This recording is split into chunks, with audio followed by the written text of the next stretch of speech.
Bismillahirrahmanirrahim. Belajar sesuatu kalau rinci, maka insya Allah hasilnya akan lebih maksimal. Sehingga ketika kita mengenal dengan detail, rinci, maka hasilnya akan lebih maksimal. Karena itulah ketika belajar, kalau bisa jangan nanggung, tapi belajar dengan serius, rinci, detail, agar bisa lebih maksimal dalam mendapatkan ilmu.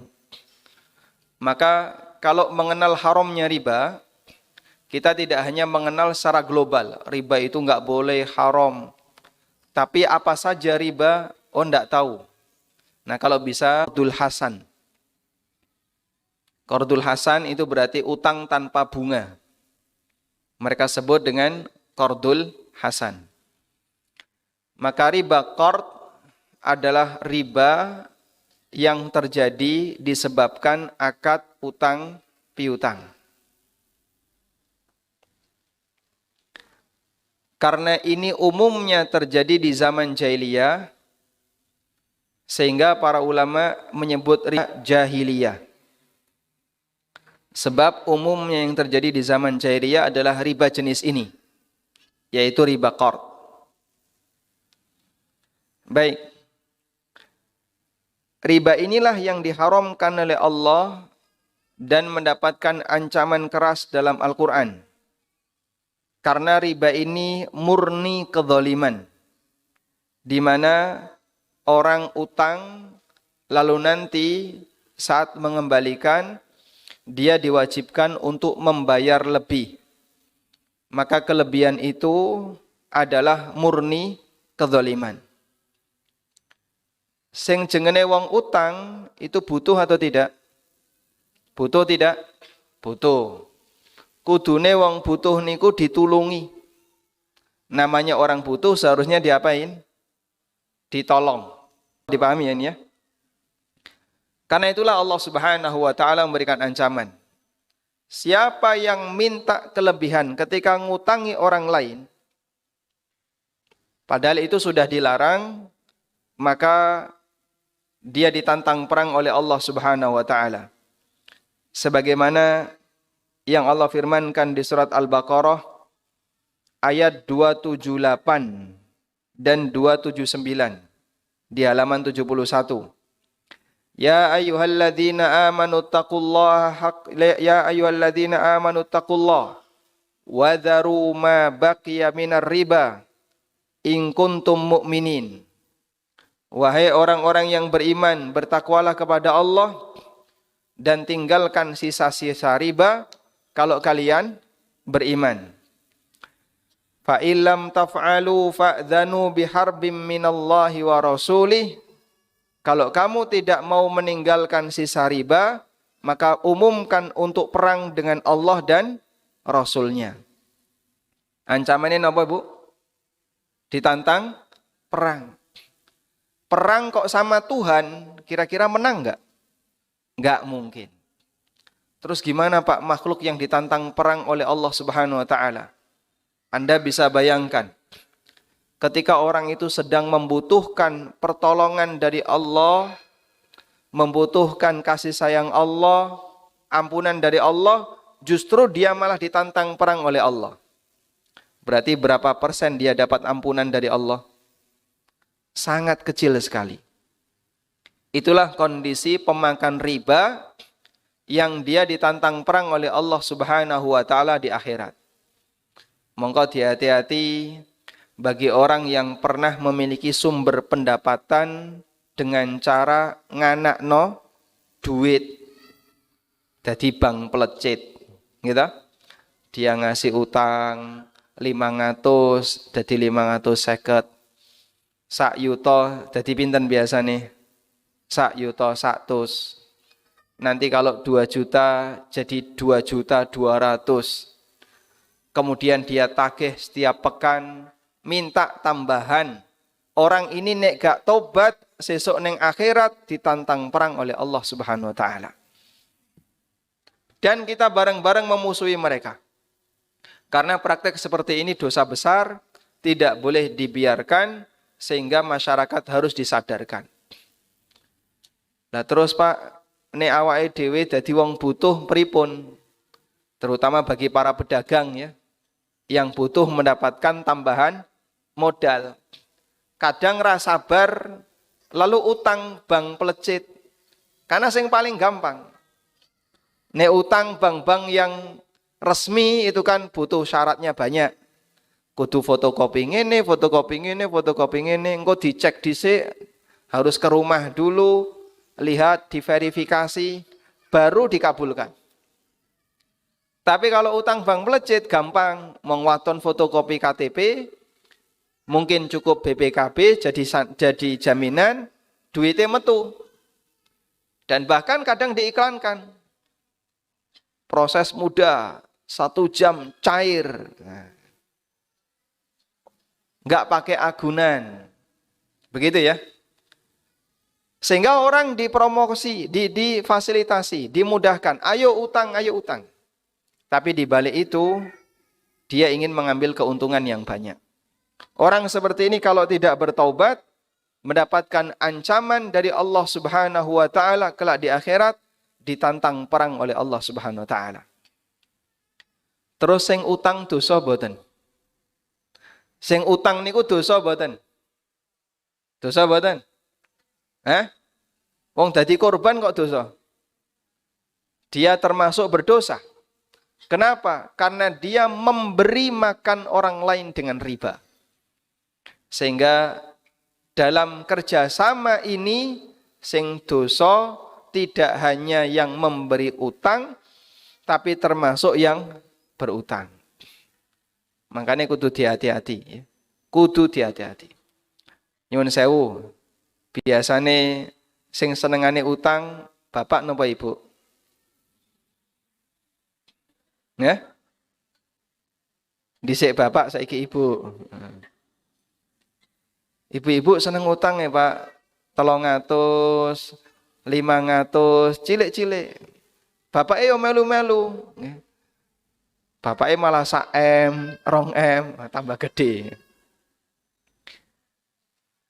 Dalam hadis riwayat Muslim dari sahabat Jabir bin Abdullah radhiyallahu anhuma.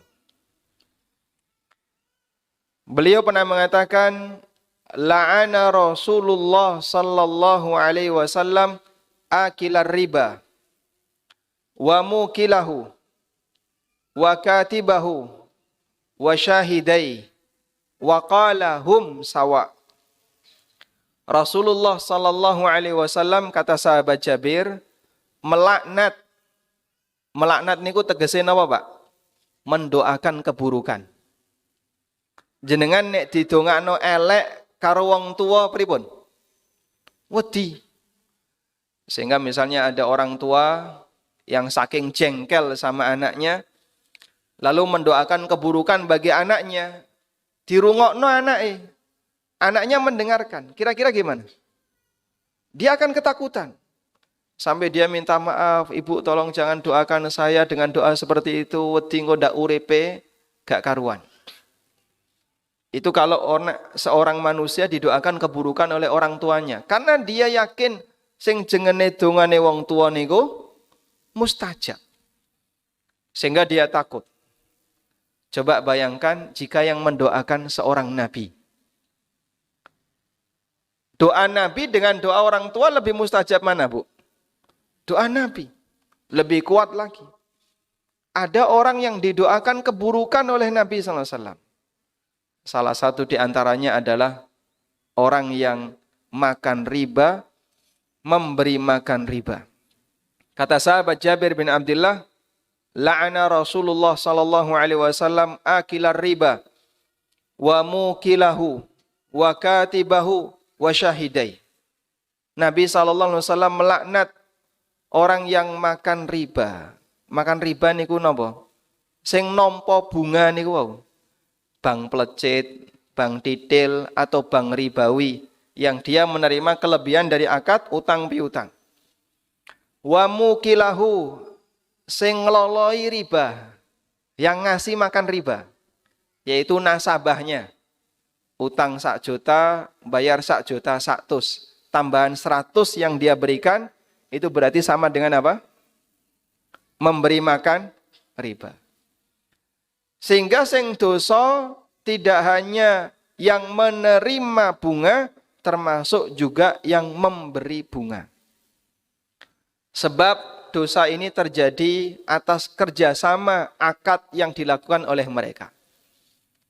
Wa katibahu sing tukang nyatet. Nyatet napa, Pak? Nyatet akad yang terjadi. Sinten niku? Notaris. Dia membuat draft akad. Sehingga dia mencatat akadnya. Wa syahidai dan sing dadi saksi. Sing melu lungguh, melu tanda tangan dadi saksi. Makanya kadang begini ya. Ada sebagian orang yang dia itu sudah sadar riba dosa besar. Lalu ada salah satu di antara saudaranya mau utang bank, jaminannya sertifikat tanah. Nah, piyambake tanglet, Pak Ustadz, dulur kula niku pengen utang. Jaminannya sertifikat tanah, saya diminta tanda tangan. Karena kan anggota keluarga semuanya diminta persetujuan. Tanda tangan, saudara, kakak pertama, kakak kedua, termasuk suami istri. Boleh enggak saya ikut tanda tangan? Wong aku ya ora melu utang, sing utang dulurku. Wong aku diminta tanda tangan karena ini harus persetujuan satu keluarga. Sebab ini sertifikat tanah milik keluarga. Maka kita sampaikan Allah berfirman, "Wala ta'awanu 'alal itsmi wal 'udwan." Jangan tolong-menolong dalam dosa dan maksiat. Ini justru kesempatan bagi jenengan. Jangan mau tanda tangan biar maksiat ini tidak terjadi. Nek jenengan ikut tanda tangan, mongko maksiat ini akan terjadi. Sehingga bertahan. Wah, nek kaya ngene marakno padu sak keluarga. Itulah konsekuensi ketika orang bertahan dalam kebenaran. Yang Anda alami lebih ringan daripada apa yang dialami oleh Rasulullah SAW. Nabi Muhammad SAW itu dimusuhi oleh Abu Lahab. Abu Lahab niku sinten? Paman beliau. Pamannya sendiri. Ada di antara Bani Hashim yang memusuhi Nabi SAW. Sehingga sampai terjadi pecah saudara ketika Rasulullah SAW berdakwah. Demikian pula yang dialami oleh para sahabat. Ada di antara mereka yang pisah dengan istrinya, pisah dengan suaminya, ada yang rebutan anak, ada yang sampai perang keluarga, ada yang dimusuhi bapaknya, dimusuhi anaknya, karena konsekuensi ketika orang itu berpegang dengan kebenaran, terkadang dimusuhi oleh orang yang ingin melakukan kebatilan. Nek jenengan sabar, kuat-kuatan. Siapa yang lebih sabar, dia yang lebih kuat. Tapi kadang orang yang memegang kebenaran itu kan hatinya lebih lembut. Aku ra kuat nek dionek-onekno kaya ngono. Suwe-suwe nek ra kuat gelem tanda tangan. Nek jenengan gelem tanda tangan melu dosa. Kenapa? Karena ikut dalam praktek tolong-menolong untuk berbuat maksiat. Baik. Kemudian di sini ada keterangan Muhammad Al-Bukhari Al-Hanafi menjelaskan. La yaqdumu ala qabulir riba illa man ishtaddat hajatuhu. Tidak akan ada orang yang sudi membayar riba selain orang yang sedang terhimpit kebutuhan yang sangat mendesak. Sehingga seharusnya orang yang demikian dikasihani, disayangi dan ditolong. Orang semacam ini berhak untuk menerima sedekah. Kalaupun tidak diberi sedekah, paling tidak dibantu dengan dikasih utang tanpa bunga. Nek jenengan boten saged sedekah, nggih minimal diutangi, rasa njaluk tambah. Begitu ya. Baik. Kemudian jamaah yang dimuliakan Allah, Nabi SAW juga pernah menegaskan, riba jahiliyah tidak boleh lagi diperlakukan. Riba jahiliyah dihapus dari awal dan pertama kali dihapus ada riba yang pernah dipraktekkan oleh Abbas bin Abdul Muthalib. Di halaman 72 bagian akhir. Rasulullah sallallahu alaihi wasallam pernah bersabda, "Waribal jahiliyati maudu'un wa awwalu riban adauhu ribal Abbas bin Abdul Muthalib fa innahu maudu'un kulluhu." Riba jahiliyah adalah riba yang maudhu', yang dihapus. Pertama kali yang aku hapus adalah riba pamannya sendiri, Abbas bin Abdul Muthalib.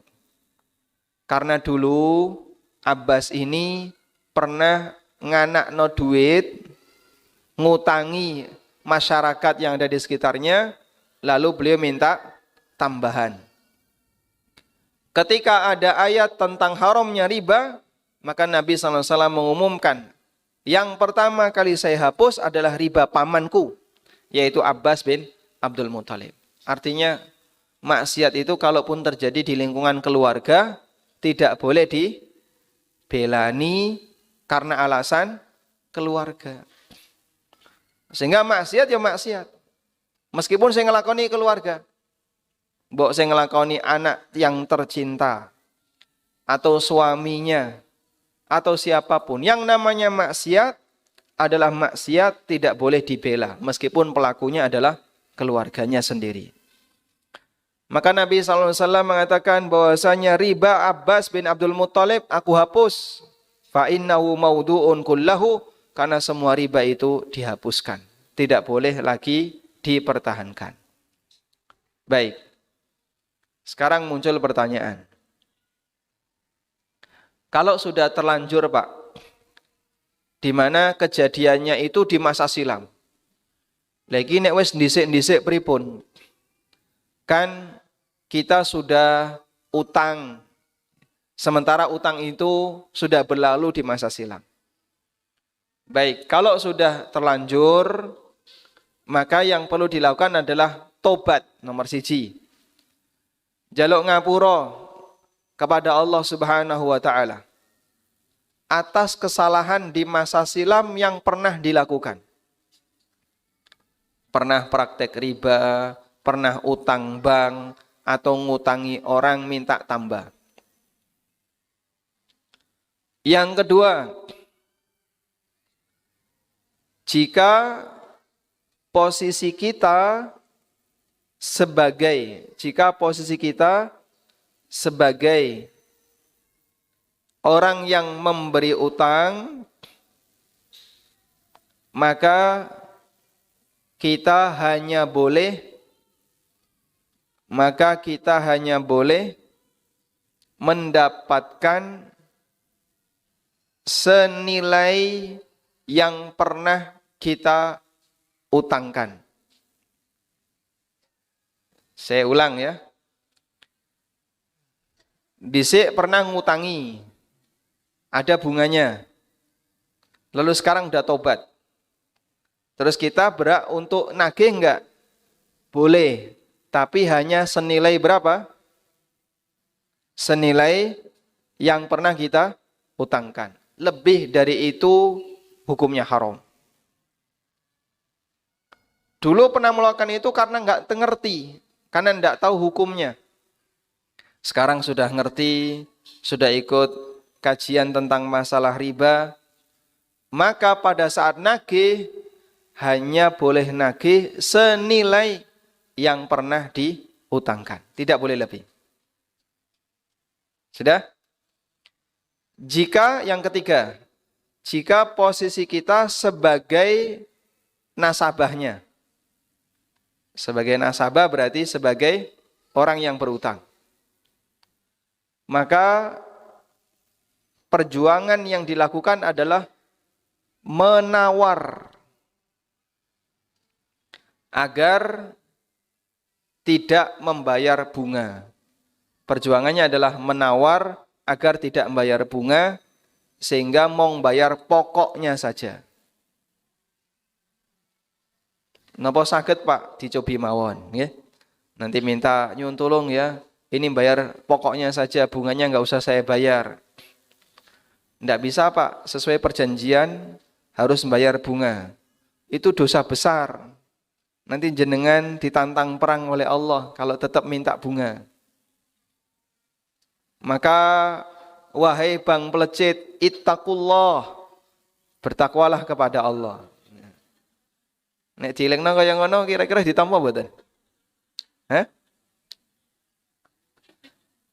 Aku lo iku nek salat ning gereja ya, Pak. Oh, berarti salah nih. Salah dalil. Karena kalau dipakai dalil seperti ini kan nggak nyambung, sebab beda agama. Tapi dikasih peringatan ya. Jadi jenengan nawar, kasih peringatan, kalau bisa bunganya dinolkan, walhamdulillah. Oke.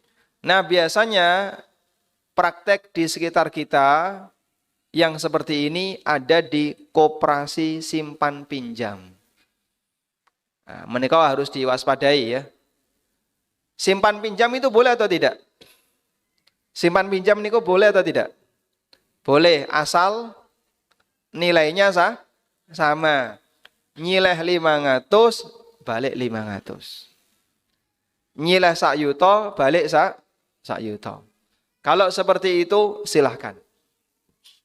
Tapi kalau pinjam 500, nanti balik jadi 550, ini dosa besar. Dan kalau jenengan sudah terlanjur pinjam di koperasi, maka nanti silahkan menawar ke pihak koperasi, saya mau lunasi, tapi dengan syarat pokoknya saja, bunganya tidak bayar. Baik. Selanjutnya, apakah diperbolehkan bagi kita ketika bayar utang dikasih kelebihan? Apakah boleh nalikane bayar utang ngasih kelebihan? Di buku ini ada ya. Di buku ada riba ini. Di buku ada apa dengan riba? Itu ada.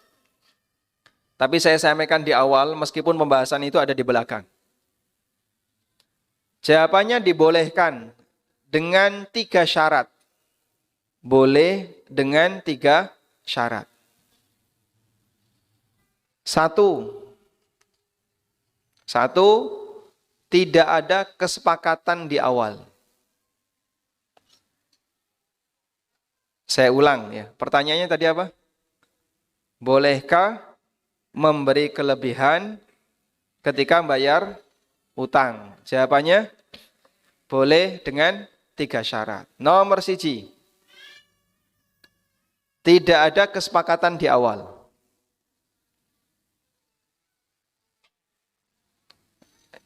Yang kedua,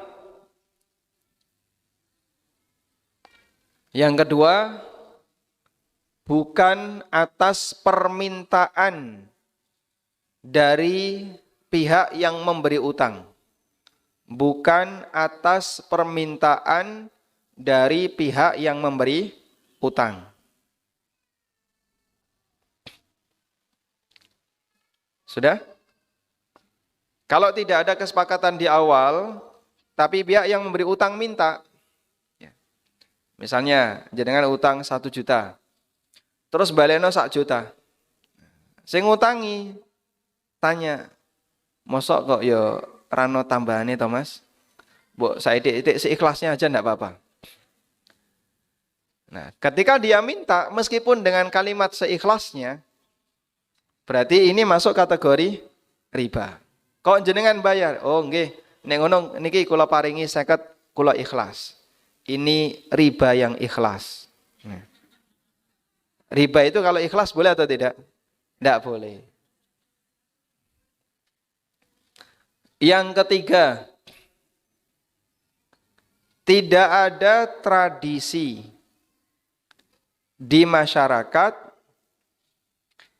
bahwa siapa yang bayar utang harus ngasih kelebihan. Tidak ada tradisi di masyarakat bahwa siapa yang bayar utang harus ngasih kelebihan. Kalau ada tradisi di masyarakat, hukumnya riba, meskipun tidak ada kesepakatan. Contoh, okay? Ada anggota RT yang baru. Lalu ikut rapat RT.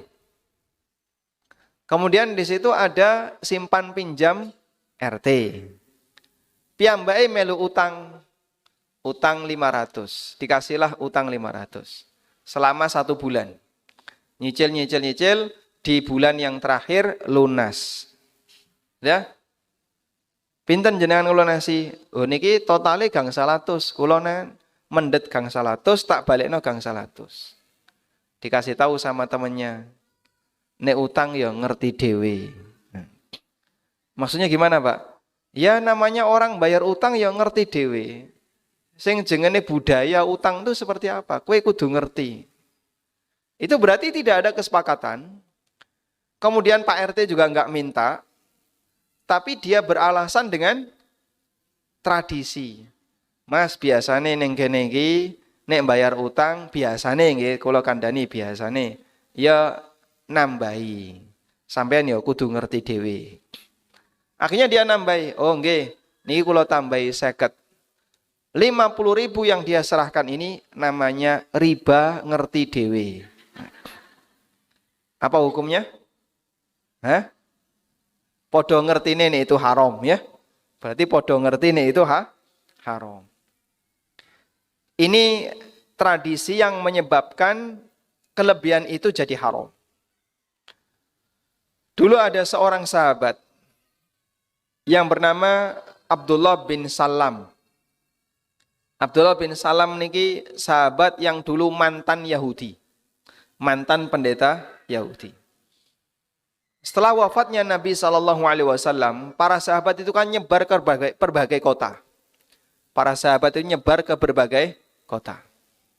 Abdullah bin Salam tinggal di sebuah kota, di mana dalam kota itu ada kebiasaan, siapa yang bayar utang harus membawa sekeranjang hadiah. Boh isine buah, nopo isine kurma atau yang lain. Pokoknya membawa hadiah.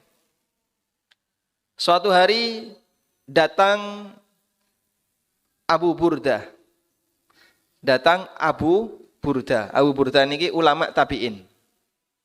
Lalu ketemu Abdullah bin Salam. Kemudian Abdullah bin Salam mengatakan kepada Abu Burdah, nanti ke rumah saya ya, saya kasih tahu sesuatu. Akhirnya datanglah Abu Burdah ke rumahnya Abdullah bin Salam. Sesampainya di rumah Abdullah bin Salam, kata Abdullah kepada Abu Burdah, saya kasih nasihat. Innaka fi ardin ar-riba fihi fashin. Kamu sekarang berada di sebuah daerah di mana praktek riba itu tersebar di mana-mana. Masya Allah. Itu sudah ada di zaman sahabat Abdullah bin Salam. Wa inna min abwabir riba, dan termasuk di antara pintu riba yang ada di sini, ada orang yang ngutangi orang lain. Fa'idha halal ajal, ketika batas waktunya sudah habis, orang ini membayar utangnya wa bisallatin fi hadiyah, dan dikasih tambahan sekeranjang hadiah. Fattakitil kasallah wa ma fiha. Kamu harus hati-hati. Hadiah itu kamu tidak boleh mengambilnya dan tidak boleh mengambil keranjang itu. Masya Allah. Sehingga sampai seperti itu kehati-hatian para sahabat. Termasuk juga manfaat utang berupa jasa dan layanan. Itu juga nggak boleh diterima. Dalam sebuah hadis dari sahabat Anas bin Malik. Dalam hadis dari sahabat Anas bin Malik. Beliau pernah menyampaikan. Idza aqrada ahaduhu qardon. Kalau si A ngutangi sampean. Kalau si A ngutangi jenengan. Sudah? Lalu suatu ketika orang yang diberi utang itu menawarkan. Tsumma hamalahu 'ala dabbah. Menawarkan tunggangan atau menawarkan bantuan atau memberikan hadiah. Fala yaqbalha wala yarkabha. Jangan diterima hadiahnya dan jangan diterima tawaran layanannya. Karena itu termasuk bagian dari riba. Contoh ya, jenengan ngutangi tukang ojek atau tukang becak. Diutangi 500. Ketemu neng pasar. Monggo Bapak Ibu kula terne muleh pun gratis boten napa-napa. Pangapunten kula dereng saged mbayar utang. Ini kata Anas bin Malik tidak boleh diterima. Kalau jenengan terima, alhamdulillah entuk boncengan gratis. Ini layanan riba, tidak boleh diterima. Contoh kehati-hatian para sahabat di masa silam. Sekarang ada kasus ya. Ada kasus. Ada seorang istri utang suaminya. Mas kula utang. Piro? 5 yuta. Bungane piro? Pakai bunga enggak? Ora usah nggo bunga, nanti sampean tak pejeti tiap malam. Ini boleh atau tidak? Boleh atau tidak? Hah? Menjeti bojone boleh atau tidak? Enggak boleh. Pripun, Bu? Sampeyan utang bapak, gitu. Tapi jenengan kasih janji, engko nek bapak ngutangi kula, nanti tiap malam tak pejeti. Ini pejet riba atau bukan? Hah? Riba, nggih? Jadi enggak boleh ya? Boleh atau tidak kayak gini? Enggak boleh. Pun nate ngeten iki. Dereng. Nanti malam mau dipraktekkan. Hah? Sampaikan saja ke suaminya. Ya, sehingga sampaikan ke suaminya ya. Wis to Pak, ra usah diutangi dikekno wae 5 yuta. Alhamdulillah. Sehingga nanti pejetnya pejet gratis. Bukan termasuk riba. Karena bagian dari jasa yang diberikan disebabkan karena utang itu masuk sebagai bentuk tambahan yang tidak diperbolehkan oleh para sahabat di masa silam. Sebab mereka memahami itu termasuk riba. Kados ngeten niki cukup banyak di sekitar kita. Ada orang kaya ngasih utang ke tetangganya yang enggak mampu. Lalu tetangganya ini jadi sering bantu. Sehingga ketika orang ini butuh tertentu, tonggone teko ngewangi. Sampai ketika panen, datang bantu. Dikasih bagian nggak mau. Dan dia menyampaikan uzur. Pangapunten nggih, utangnya dereng saged kula bayar. Kalau uzur itu disampaikan oleh orang yang menerima utang, berarti dia membantu karena alasan apa? Karena alasan durung iso bayar utang. Coba kalau dia nggak punya utang, mungkin dia nggak mau bantu. Sing duwe gawe, sing ngutangi, masya Allah, tonggone sing diutangi membantu tanpa pamrih. Niki kula ikhlas nggih Pak, nderek bantu. Teng pangapunten dereng saged bayar utang. Kalau sampai seperti itu berarti ini bantuan karena alasan belum bisa bayar utang. Dulu para sahabat melarang yang praktek seperti ini. Meskipun di sekitar kita mungkin masih banyak ya. Maka perlu diwaspadai jika ada orang yang membantu padahal dia masih punya utang, sebaiknya kalau bisa yang punya utang ini jangan ikut membantu. Kalaupun bantu dibayar. Agar tidak terjadi bentuk memberikan bantuan karena transaksi utang. Tapi nek wis kebiasaan di kampung gimana, Pak? Yang namanya orang nek duwe gawe kan tonggone ngewangi nggih. Nah, kalau seperti itu boleh atau tidak? Jika nilai bantuannya sebagaimana umumnya yang berlaku di masyarakat, artinya tidak ada hubungannya dengan utang, insya Allah tidak masalah. Walhamdulillah. Baik, sekarang kita beralih ke riba jenis yang kedua. Riba jenis yang kedua adalah riba jual beli. Riba apa? Jual beli. Apa itu riba jual beli? Riba jual beli adalah riba yang disebabkan karena tukar menukar objek ribawi. Riba yang disebabkan karena tukar menukar objek ribawi. Objek ribawi ini apa? Komoditas ribawi. Baik. Sekarang kita akan mengenal terlebih dahulu, lalu apa itu komoditas ribawi? Nah, di buku ini sudah saya sebutkan ya. Komoditas ribawi ada 6. Ada 6 yang disebutkan dalam dalil. Sekarang coba dilihat di halaman 74. Dalam hadis dari Ubadah bin Samit, Rasulullah sallallahu alaihi wasallam pernah bersabda, "Adzabu bidzahab, wal fidda bil fidda, wal bur bil bur." Emas dengan emas, perak dengan perak, gandum halus dengan gandum halus, gandum kasar dengan gandum kasar, kurma dengan kurma, garam dengan garam. Wonten pinten? Pinten? 6. Sekarang coba diulang. Emas, perak, gandum halus, gandum kasar, kurma, garam. Ada berapa? 6. Nabi SAW mengatakan, mithlan bimithlin. Kalau dipertukarkan, wajib podo.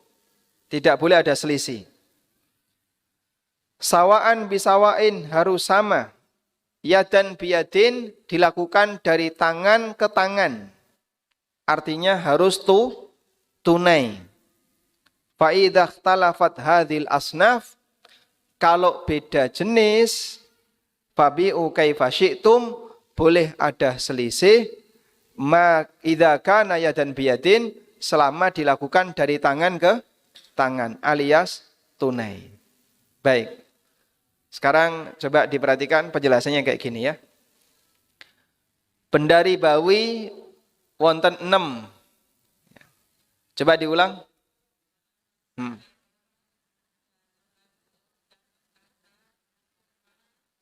Baik. Emas, perak, sampai garam ya. Dari 6 ini dibagi menjadi 2. Benda ribawi ada 6 dibagi menjadi 2. Benda ribawi kelas 1, benda ribawi kelas 2. Dibagi jadi 2, kelas 1 dan kelas 2. Yang kelas 1, emas dan perak. Yang kelas 1, emas dan perak.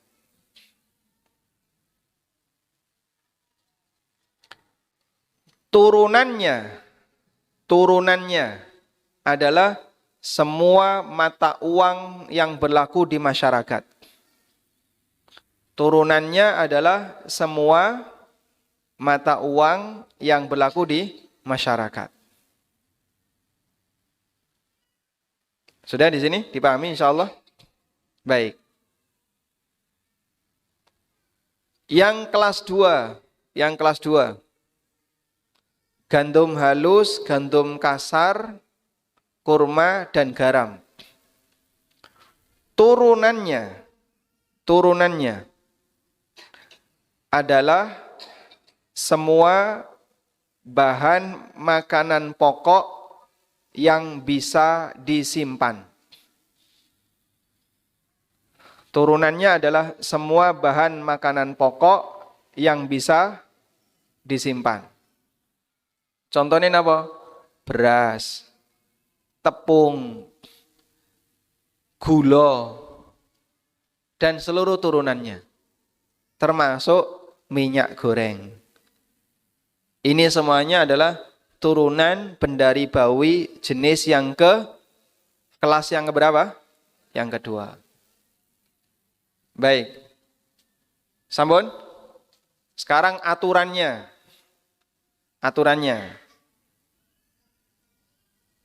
aturannya. Kalau di buku di halaman 76 ya. Sebenarnya kalau punya buku bisa dibaca. Ini saya sampaikan ringkesannya saja.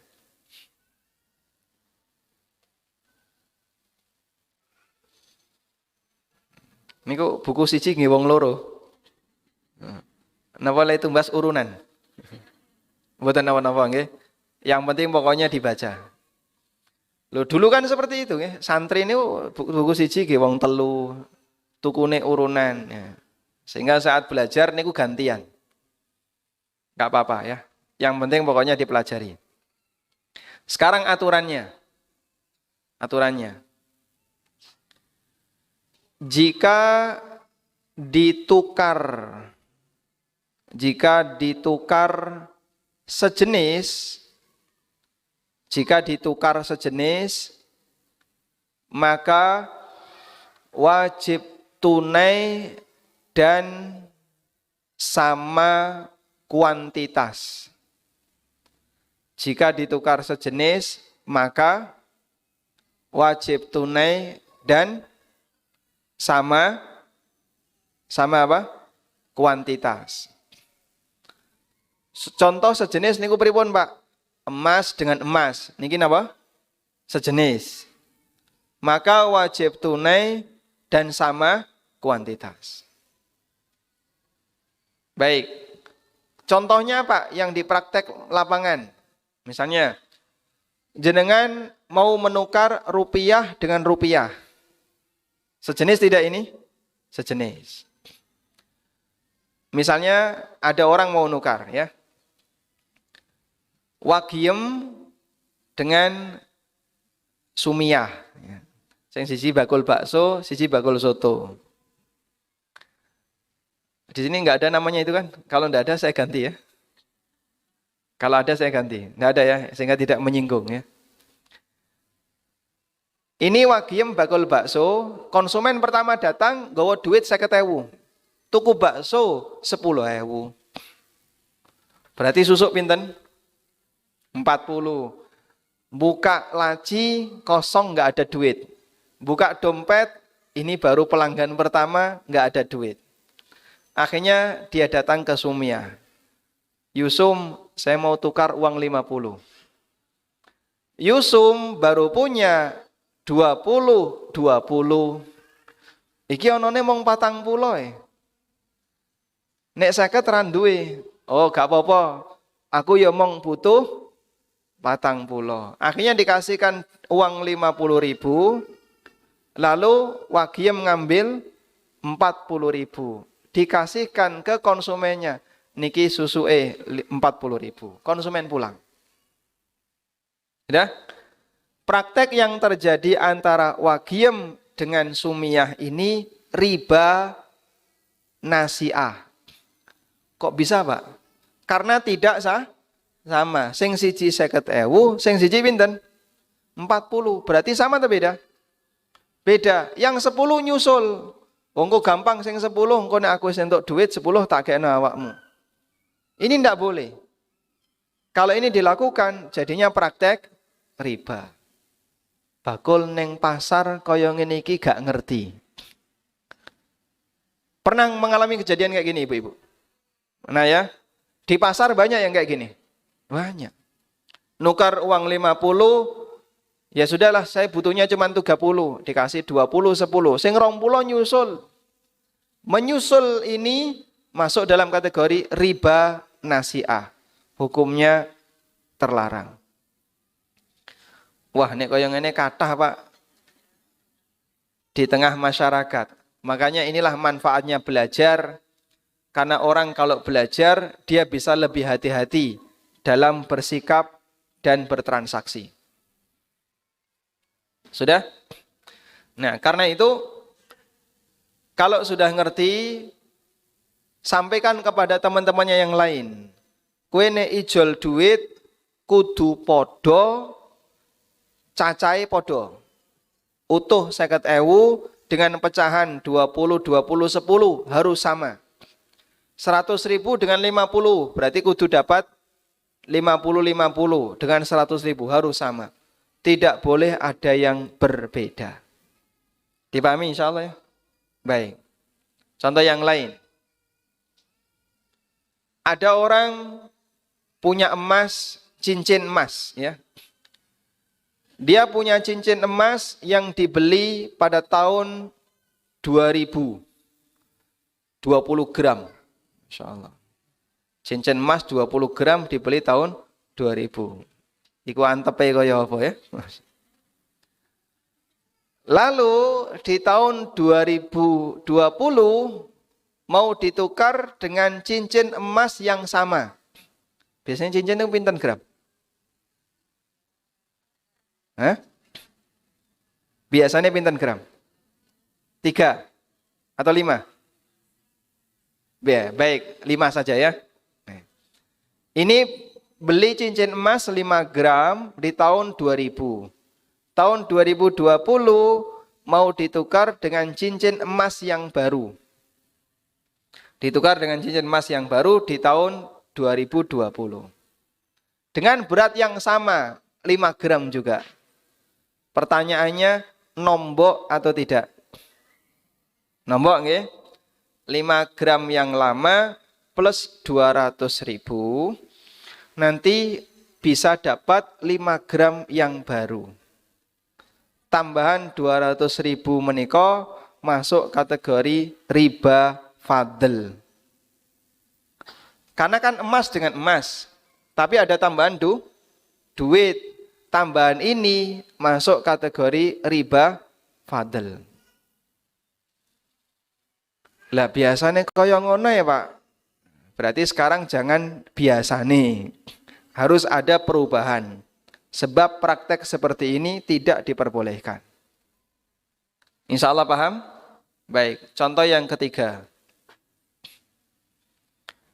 Jenengan panen beras rojo lele. Sudah? Setelah panen digiling, arep dipangan isin. Kok bisa beras apik kok dipangan? Biasanya nek wong Jawa sing apik diapakno? Didol. Karena dia merasa ini beras yang bagus, mau dimakan eman. Akhirnya dia tukar ke temannya yang punya beras raskin. Atau beras 64. Aku duwe beras rojo lele 2 kintal. Tak tukar karo beras 64 punya kamu. Tukar 3 kintal. 2 kintal ditukar 3 kintal. Sing rojo lele 2 kintal, sing beras 64 3 kintal. Praktek kayak gini riba fadl. Ndak boleh. Buatan parang nggih. Ada yang kayak gini. Misalnya beras 64 karo mbramung. Nah, ditukar. Ini Pak Ustadz kok ngerti beras toh? Kulon dhisik bakul beras. Jadi ini ditukar dengan ini. Ketika ada selisih karena beda kualitas, itu masuk dalam kategori riba fadl. Hukumnya tidak boleh. Sehingga beras kalau ditukar dengan beras, wajib sama beratnya. Nek jenengan kemarin nukar beras 64, nanti ditukar dengan beras Bramo atau beras yang lain harus sama. Ini 2 kintal, ini 2 kintal. Tidak boleh ada yang beda. Nah sekarang ada kasus. Gabah dijualnya beras itu boleh atau tidak? Ada petani panen. Lalu dia nggawa gabah diantarkan ke gilingan ya. Dia panen bawa gabah diantarkan ke penggilingan. Nggawa gabah 2 kintal. Ditukar karo beras karo tengah kintal. Ngoten nggih? Itu boleh atau tidak? Boleh atau tidak? Tidak boleh. Kenapa? Karena ada selisih. Terus solusinya bagaimana Pak? Solusinya dijual dulu. Beras 2 kintal didol, entuk duitnya dipakai, atau gabah 2 kintal dijual, dapat uangnya dipakai untuk beli beras. Dapatnya berapa? Silahkan. meskipun nanti ada selisih. Nah, kita perhatikan banyak petani yang praktek di penggilingan tuh kayak gitu. Sehingga dia datang bawa gabah, mulai nggawa beras. Tapi berasnya bukan gabah dia yang digiling, beras yang sudah jadi, yang sudah gilingan. Nah itu kalau beda, tidak boleh. Yang boleh ini dijual dulu, setelah dapat duit, dipakai untuk beli beras. Tengupit ngeten niku mboten? Di sini kayak gitu? Enggak. Enggak ya? Kalau di sini kan di masjid enggak ada jualan beras ya. Enggak ada neng kampung ya, beda lagi. Sudah? Sekarang aturan yang kedua. Aturan yang kedua. Apabila beda jenis tapi satu kelas. Beda jenis satu kelas. Maka wajib tunai. Beda jenis satu kelas, wajib napa? Tunai. Tidak boleh ada yang tertunda.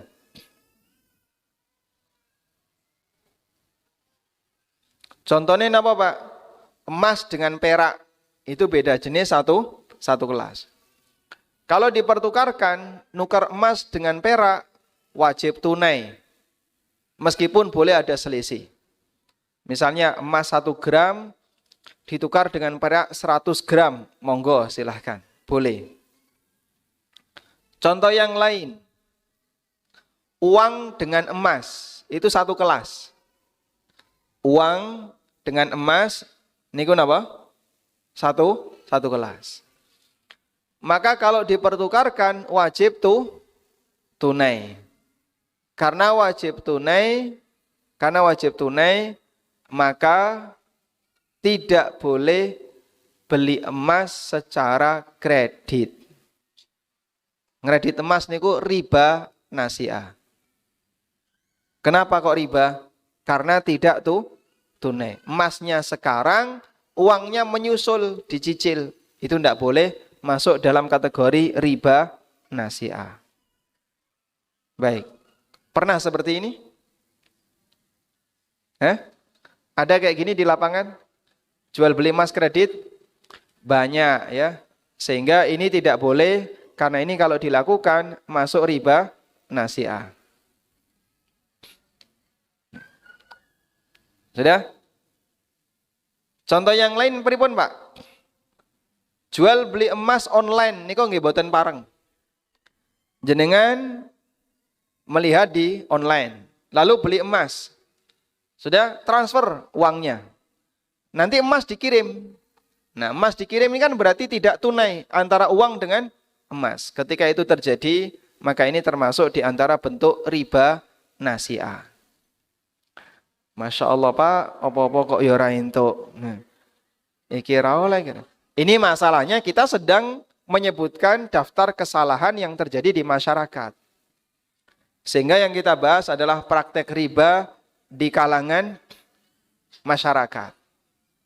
Nah ini kita petani nggal siji satu demi satu, biar nanti orang itu paham. Nah kalau paham, agar dia punya semangat untuk meninggalkan. Baik, berarti kalau beli emas caranya gimana? Ono duit, ono emas dalam satu tempat tidak boleh tertunda. Sehingga kalau orang itu beli emas wajib tunai. Dodolan emas juga harus dibayar secara tunai. Nek sing tuku orang jauh bagaimana? Yang beli di Jakarta, yang jual di Klaten. Bagaimana solusinya agar bisa terjadi jual beli emas jarak jauh? Di YouTube ANB Channel itu ada salah satu penjual emas mini gold ya. Beliau sering bertanya tentang masalah ini. Karena beliau jualannya ada di daerah A, pembelinya dari Jakarta, dari Surabaya, dari mana-mana. Dan tidak mungkin hanya untuk beli emas 0,1 gram teko ke kotanya itu biayanya lebih mahal. Emasnya harganya cuma 100.000, 200.000. Terus solusinya bagaimana? Solusinya adalah ada wakil. Ada apa? Wakil. Jadi kalau yang jualan emas di Klaten, yang beli dari Jakarta, maka orang Jakarta ini menghubungi wakil yang ada di Klaten. Misalnya koncone, atau keluargane, atau temannya yang jual emas. Sudah? Lalu dia transfer ke wakil. Aku tulung untuk ono emas 5 kilo, sing bakul ning Klaten. Iki duitnya tak transfer. Ya. Transfer ke si A ini. Nah, si A ini sebagai wakil. Nanti si A datang ke toko emas, terus bertransaksi dari tangan ke tangan. Ini emas, ini uang dibayar. Sudah? Setelah diterima oleh wakil, selanjutnya wakil mengirim ke Jakarta. Nah, ini solusinya sehingga tetap bisa jualan emas jarak jauh. Walhamdulillah. Aturan yang ketiga. Pohon pinten niku? 2 ya? 2. Sekarang yang ketiga. Apabila ditukar beda kelas,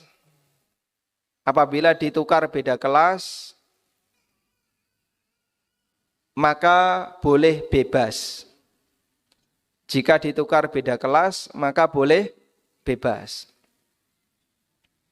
Artinya boleh bebas, mau ada tambahan silahkan, mau kredit juga boleh. Contohnya beda kelas, uang dengan beras. Ini sama kelas atau beda kelas? Beda. Yang satu emas, yang satu beras, yang satu uang, satu beras. Kelas 1 sama kelas 2. Kalau seperti ini boleh beda. Sehingga bolehkah beli beras secara kredit? Boleh atau tidak? Boleh, karena beda ke kelas. Tapi nanti jenengan bayarnya pakai uang. Nempur beras, bayarnya dicicil, itu boleh. Karena beda kelas antara uang dengan beras. Walhamdulillah. Baik, jualan beras online niku boleh napa mboten? Larang ngirime timbangane berase. Ang berase mau 10 kilo, ongkire 30 kiloan ya. Ya meskipun kalau terjadi boleh. Sebab antara emas dengan beras itu boleh beda, tidak harus dari tangan ke tangan. Wallahu a'lam. Pun nggih jam 12. Jenengan nggih pun ngantuk kados e. Maka kajian kita hentikan karena jamaahnya sudah pengen pulang. Sampun Ustaz. Masya Allah. Ini masih ada tambahan pertanyaan. Walhamdulillahirrabbilalamin. Sekarang kita akan bacakan beberapa pertanyaan dari jamaah.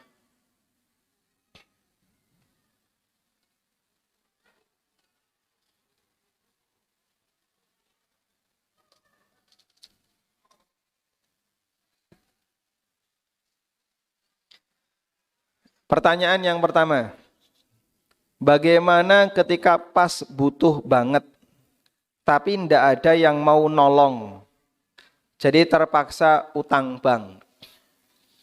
Karena sing gelem nolong mong bank. Ini Masya Allah ya, banknya baik hati, Bank Thayyib. Baik, sebenarnya itu bukan solusi. Makanya kalau bisa perlu dilakukan kerjasama antar sama kaum muslimin. Yang diajarkan dalam Islam, kalau ada orang yang butuh, maka dia boleh minta zakat. Orang yang butuh boleh apa? Minta zakat. Datang ke Lazis, lalu sampaikan, saya butuh. Ini surat dari RT yang menyatakan kalau saya butuh. Sehingga nanti berhak untuk mendapatkan zakat. Karena orang yang membutuhkan, dia berhak dapat zakat. Kalau zakat masih kurang, bagaimana Pak? Kalau masih kurang, dia boleh minta lagi ke badan amil yang lain. Sampai kebutuhannya tertutupi. Sehingga orang miskin ditutupi kebutuhannya dengan cara dia berhak untuk minta zakat. Masalahnya, nek dana zakatnya habis. Sementara kebutuhannya masih besar. Dan tidak ada yang mau membantu. Dalam kondisi seperti ini, apakah diperbolehkan bagi dia untuk melakukan utang riba? Karena sudah tidak ada solusi yang lain. Baik, ini saya buka fatwa, meskipun tolong jangan sampai disalahgunakan. Fatwa yang pernah diterbitkan oleh sebagian ulama, dan termasuk diantaranya adalah Lajnah Daimah. Bagi orang yang betul-betul kepepet, sampai mepet sudah ya. Sudah tidak ada solusi yang lain.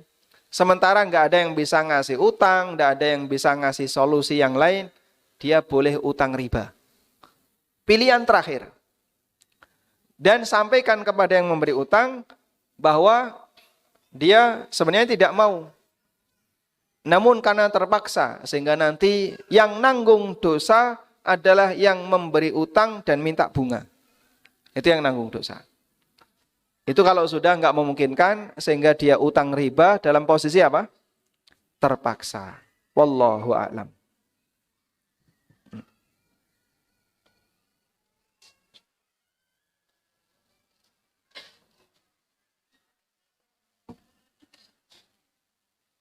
Masya Allah. Ini dikirimi sakmene akeh ya. Nggih. Sekarang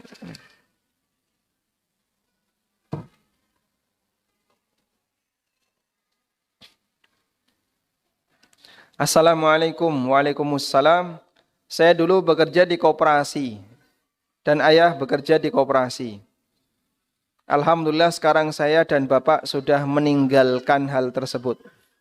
Bagaimana cara tobat dari harta haram? Karena bapak sudah hampir 20 tahun bekerja di koperasi tersebut. Riba yang didapatkan sebelum tahu ilmunya, hukumnya halal untuk dimiliki oleh pemiliknya. Riba yang didapatkan sebelum tahu ilmunya, hukumnya halal untuk dimiliki oleh pemiliknya. Dalilnya adalah firman Allah Subhanahu wa taala. Allah Subhanahu wa taala berfirman, "Faman ja'ahu mau'izatun min rabbih fantaha, falahu ma salafa wa amruhu ila Allah." Barang siapa yang sudah mendapatkan keterangan dari Rabb-nya, sudah tahu ilmunya, fantaha, lalu dia berhenti, leren. Falahu ma salafa. Maka dia punya hak untuk memiliki harta riba di masa silam. Yang dulu dia dapatkan sebelum tahu ilmunya. Sehingga orang yang mendapatkan harta haram, lalu dia tobat, maka harta yang dia dapatkan dulu sebelum tahu, tidak wajib untuk dikeluarkan semua. Dipahami ya? Sehingga kalau dulu Bapak dan Anda bekerja di koperasi simpan pinjam, lalu dari situ jenengan punya bunga, kemudian jenengan sekarang tobat, maka tidak ada kewajiban untuk menguras seluruh harta. Apalagi memiskinkan diri dengan cara mengeluarkan harta. Zaman dulu sahabat itu pernah jualan khomer. Sejak kapan? Sejak zaman jahiliyah. Lalu ketika Islam datang, apakah khomer langsung diharamkan? Tidak. Bertahap. Sampai akhirnya khomer diharamkan.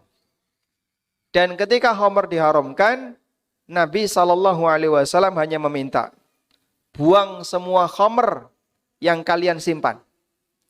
Sementara hasil uang yang didapatkan di masa silam oleh Rasulullah SAW, beliau tidak perintahkan untuk dikeluarkan.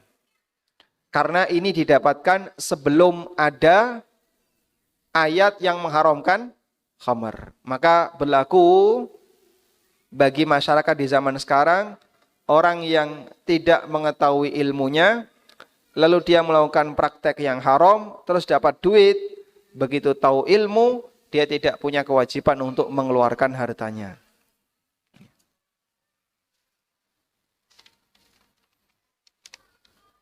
Oh, ini. Masya Allah, ini angkanya banyak ini. Ini laporan keuangan ya. Sebentar dulu nanti, kita tunda dulu. Ada pertanyaan. Seberapa besar keuntungan yang bisa kita peroleh dalam perdagangan? 10, 15, atau 5%? Mohon penjelasan berapa persen yang dianjurkan dalam agama. Baik. Saya mau bercerita ya. Ini tolong fokus dulu ya. Yang gerendengan di belakang, gerendengannya dilereni sih. Dulu ada sahabat namanya Urwah Al-Bariki. Sinten? Urwah. Nah. Sahabat Urwah Al-Bariki ini diberi oleh Nabi SAW uang 1 dinar. Titip tolong tukokno wedhus. Belikan kambing. Lalu berangkatlah Urwah ke pasar kambing. Sudah?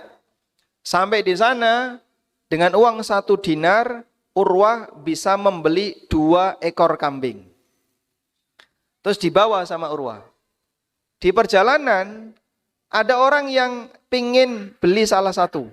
Akhirnya dijual oleh Urwah 1 ekor dengan harga 1 dinar. 1 dinar niku pinten, Pak? Sekarang kurang lebih 4 juta. 1 dinar sekarang kurang lebih 4 juta. Jadi Urwah datang ke pasar, nggawa duit 4 juta, berhasil membawa 2 ekor kambing. Di jalan ada orang yang mau beli, didol salah satu dengan harga 1 dinar. Balik kepada Nabi SAW, kemudian diserahkan kepada beliau, ini kambing, ini uang 1 dinar. Berarti bati pinten? Hah? Bati pinten? 100%. Berarti dagang untung 100% boleh, Pak? Boleh. Sehingga dalam masalah keuntungan, Islam itu tidak memberikan batasan. Dan Nabi SAW ketika mendapatkan laporan dari Urwah semacam ini, beliau tidak memarahi Urwah. Dan beliau tidak mengatakan, kowe mau ngapusi sopo? Kok entuk duit sakmene? Entuk wedhus duitnya balik utuh, ngapusi sopo awakmu iki? Beliau tidak mengatakan demikian. Bahkan yang beliau lakukan mendoakan Urwah. Sehingga Rasulullah SAW mengatakan, Barakallahu fi safqati yadik. Semoga Allah memberkahi transaksi yang kamu lakukan. Sampai sahabat mengatakan, andaikan Urwah itu dagang pasir, jadi tanah. Waduh ya. Andaikan Urwah itu dagang pasir, akan jadi emas.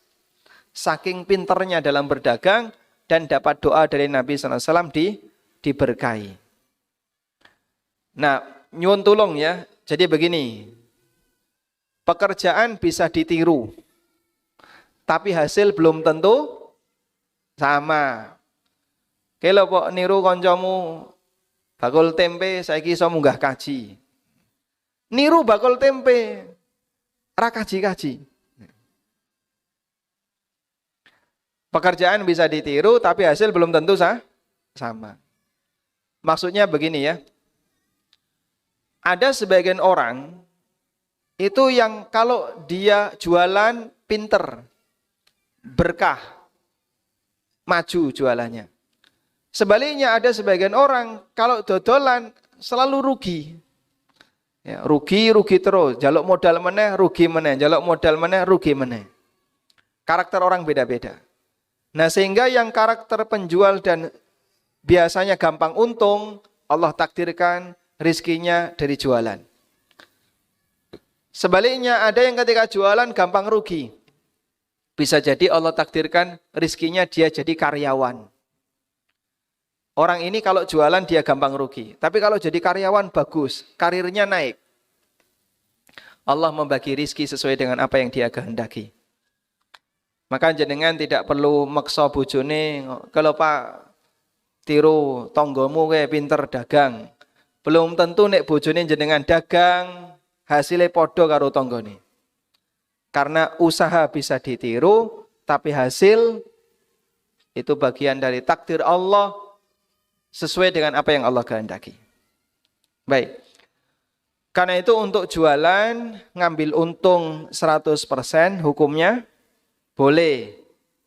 Tapi yang tidak boleh adalah menjual melebihi harga pasar. Itu tidak boleh. Menjual barang melebihi harga pasar. Itu tidak boleh. Kenapa Pak? Itu sama dengan bodoni konsumen. Contoh, ya. Klaten niku makanan khasnya apa?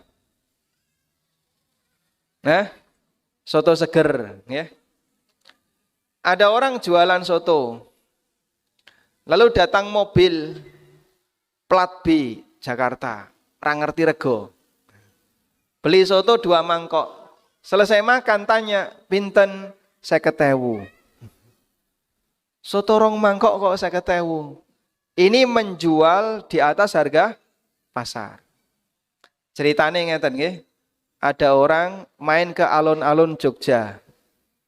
Beli wedang ronde 2 mangkok. Disuruh bayar 100.000. Sak mangkok 50.000. Kenapa? Sing tuku plate B. Wong Jakarta gak ngerti rego, dipentung. Harga mentung ini namanya menjual barang di atas harga pasar, hukumnya dilarang, dolim. Tapi kalau Anda menjual sesuai harga pasar, untungnya 100%, enggak apa-apa, boleh.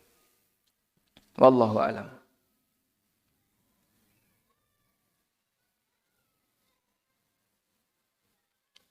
Jika seorang mengambil pinjaman di bank konven, tapi karena dia tahu kemudian dia uang pinjaman itu adalah riba, maka dia enggan bayar pinjaman itu. Padahal uang itu sudah dia gunakan, tapi dia tidak mau bayar. Bagaimana dengan hal tersebut? Baik. Kalau utangnya tetap wajib dibayar. Utang 10 juta. Bunganya 2 juta.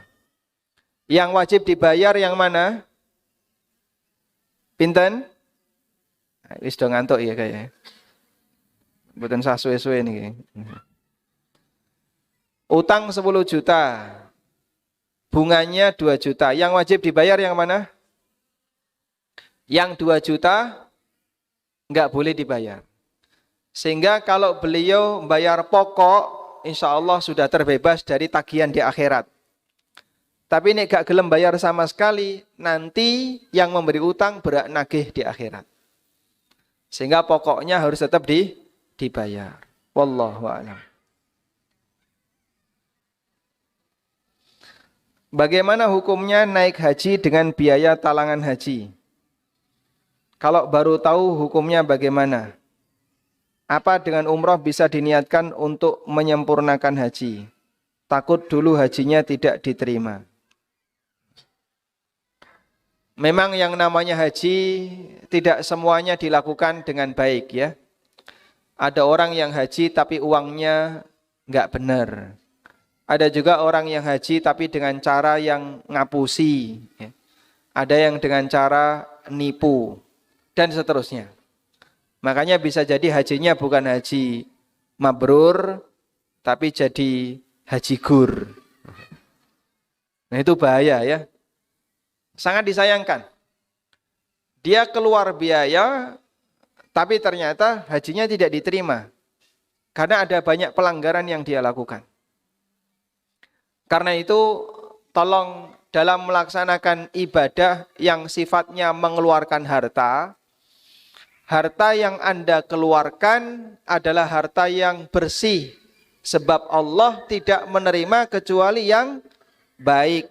Innallaha thayyibun la yaqbalu illa thayyiba. Allah itu maha baik dan Allah tidak menerima kecuali yang baik. Sehingga kalau sumbernya dari harta yang buruk, maka ibadah itu tidak diterima. Dalam hadis yang lain, Nabi SAW bersabda, la yaqbalullahu salatan bi ghairi tuhur, wala sadaqatan min ghulul. Allah tidak menerima salat tanpa bersuci, dan Allah tidak menerima sedekah dari hasil korupsi. Nah, duitnya uang kok gak sedekah. Kalau sedekah ya pakai uangnya sendiri, jangan pakai uang orang lain. Sehingga sedekah hasil korupsi, kata Nabi SAW, tidak diterima. Kurban tapi duitnya duit haram, ini bisa jadi tidak diterima. Makanya ibadah yang bentuknya mengeluarkan harta, pastikan uang yang dipakai untuk digunakan ibadah itu adalah uang yang halal. Wallahu a'lam.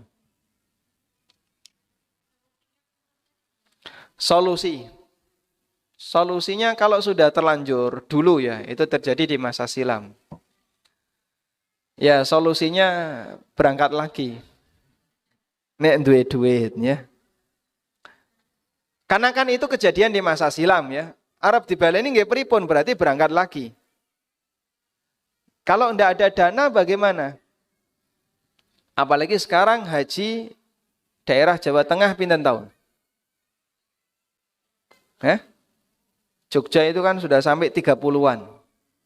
Kalau Jawa Tengah pinten tahun? 20-an, masih di angka 20-an.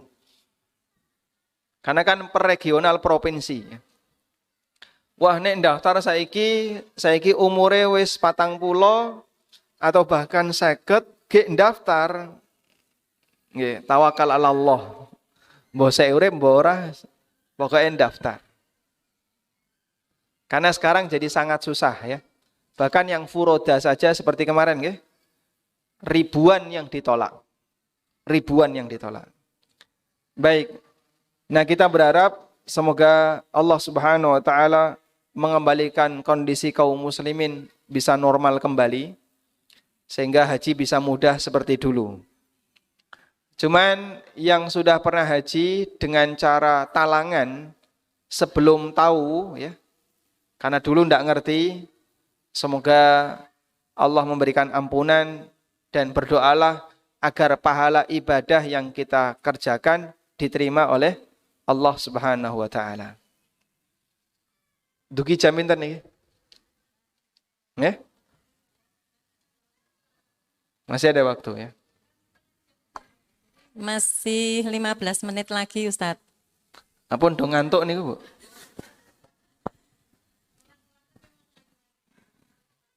Bisa tanya langsung, Ustadz. Nggih, monggo, pripun? Bismillahirrahmanirrahim. Ibu-ibu di warga setempat itu mengadakan arisan maupun simpan pinjam. Kemudian tabungan yang dipinjamkan itu kepada anggota itu dipersilahkan dengan memberikan infak seikhlasnya seperti itu, apa dibolehkan. Kemudian hasilnya nanti dibelikan untuk kepentingan warga. Apa termasuk riba atau bukan? Baik. Jadi tambahan apapun yang dipersyaratkan di saat transaksi utang piutang itu masuk kategori riba. Tambahan apapun yang disyaratkan dalam transaksi utang hukumnya riba. Baik pakai nominal maupun seikhlasnya. Sebab seikhlasnya itu kan angkanya ya. Seberapapun monggo, yang penting seikhlasnya. Tapi minta tambahan. Nah, itu tidak boleh. Namun kalau sifatnya hanya pemberitahuan, seperti yang tadi saya sampaikan ya. Jenengan kalau utang lalu bayar utang, ngasih kelebihan itu boleh, silahkan. Kami tidak minta dan kami juga tidak membuat kesepakatan seperti itu dan di sini tidak ada tradisi seperti itu. Kalau 3 ini terpenuhi, lalu atas inisiatif pribadi dari orang yang berutang ngasih tambahan, silahkan diterima. Boleh. Sehingga sifatnya hanya informasi. Boleh monggo ngasih tambahan. Nanti uang tambahan itu dikumpulkan akan digunakan untuk kegiatan sosial atau fasilitas bersama, monggo. Sebenarnya kalau itu fasilitas bersama, pakai dana wakaf boleh. Misalnya, RT butuh sound system, mikrofon wireless nih Kang, yang bisa dibawa kemana-mana. Monggo jenengan bagi para jamaah yang mau ikut wakaf, harganya 1.500.000. Ngono sing wakaf 100, wakaf 200 ditompo. Jadilah benda itu insya Allah yang turut nyumbang dapat pahala. Selama ini dipakai. Sebab benda yang dipakai untuk kemaslahatan bersama itu boleh melalui perwujudan dana wakaf. Dan itu solusi yang kita berikan. Sehingga nggak perlu pakai simpan pinjam, nggak perlu apa. Pakai wakaf saja. Biar nanti orangnya dapat pahala.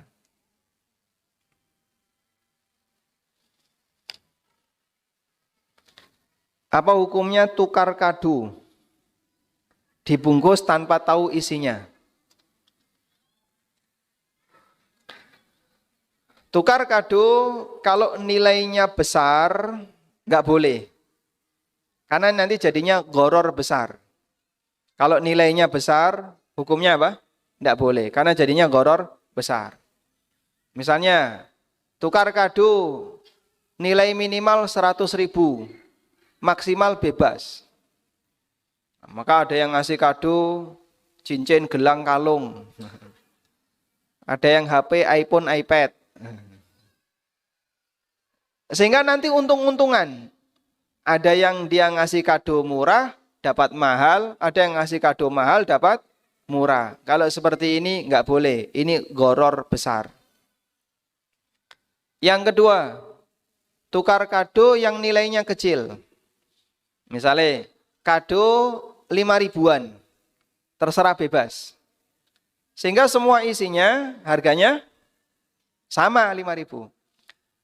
Lalu nanti dibawa ke sekolah saling ditukar. Insya Allah tidak masalah. Karena ini gharar yang kecil. Dan gharar kecil diperbolehkan. Wallahu a'lam.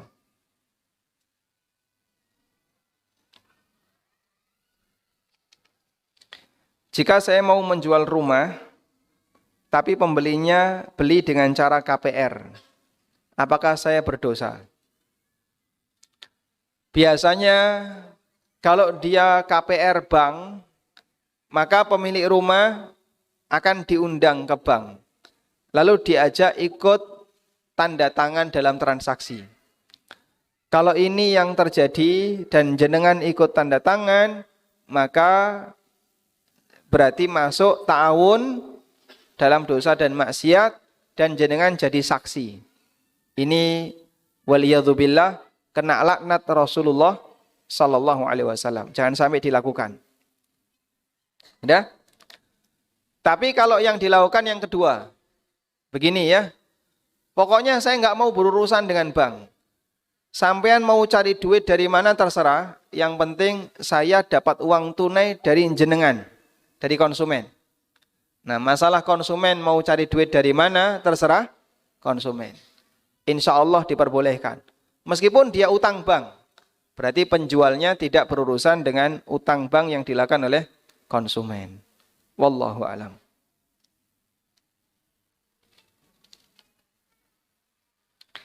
Bolehkah ikut arisan yang sebelumnya diberitahukan bahwa uang yang dapat diambil 5.000 atau 10.000 untuk orang yang mengadakan arisan? Jadi uang yang didapat tidak penuh.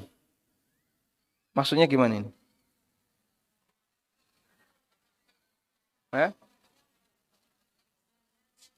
Potongan. Potongannya 5.000 atau 10.000. Berarti gak podo. Gak seragam. Oh, dipotong 5.000. Oh, baik. Solusi yang bisa saya sarankan, pisahkan antara pendaftaran dengan arisan. Pisahkan antara pendaftaran dengan arisan. Misal ya, arisannya biasanya neneng Klaten 10 juta. Gitu. 10 juta per pekan. Setiap Jumat store 10 juta.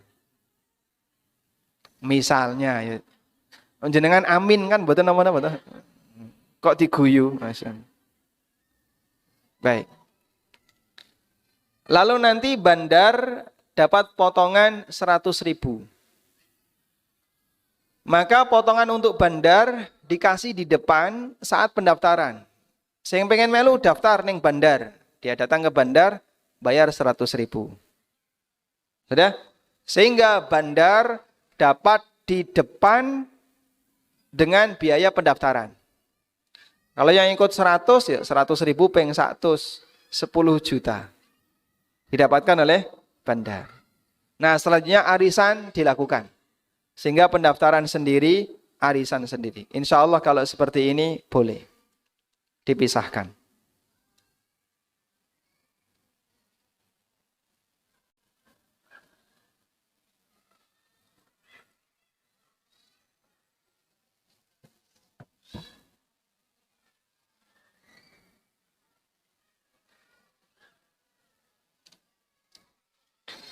Misalkan utang di bank syariah terdapat denda. Denda tersebut dimasukkan ke lazis. Apakah denda tersebut termasuk riba? Saya pernah mempelajari bagian ini. Jadi ada sebuah buku ya, judulnya Ma'ayir Syariah. Itu juklak untuk perbankan syariah internasional yang diterbitkan di Bahrain. Jadi buku ini menyebutkan tentang keterlambatan yang terjadi pada nasabah. Kapan boleh diberi denda? Ada rincian. Jika nasabah terlambat bayar karena tidak mampu, maka tidak boleh ada denda. Tapi kalau nasabah telat bayar padahal dia mampu, berarti dia dolim. Dan kalau dia dolim, boleh dihukum. Hukumannya itu dengan cara diberi denda. Nah, denda ini turunan dalam mazhab Malikiyah, itu ada istilah al-ilzam bit tabarru'. Kewajiban untuk melakukan kegiatan sosial bagi orang yang melanggar. Karena dia melanggar, maka dia harus melakukan kegiatan sosial dengan cara bayar denda. Nah, denda ini oleh bank dijadikan sebagai pendapatan non halal. Dijadikan sebagai pendapatan non halal. Lalu dimasukkan ke lazis. Sudah? Ini boleh dengan syarat denda itu diberlakukan bagi nasabah yang enggak bayar padahal mampu. Tapi kalau nasabahnya enggak bisa bayar, denda ini tidak boleh dilakukan. Wallahu a'lam. Baik, ini masih banyak sekali pertanyaan dan kayaknya tidak bisa kita baca semuanya. Mungkin demikian dulu yang bisa kita sampaikan. Mohon maaf barangkali tidak bisa kita buka. Insya Allah semoga di lain waktu nanti ini bisa disimpan dalam panitia ya. Nanti boleh diantarkan lagi. Demikian wassallallahu ala nabiyyina Muhammadin wa ala alihi wa sahbihi wasallam. Wa akhiru da'wana anil hamdulillahi rabbil alamin. Wassalamu alaikum warahmatullahi wabarakatuh.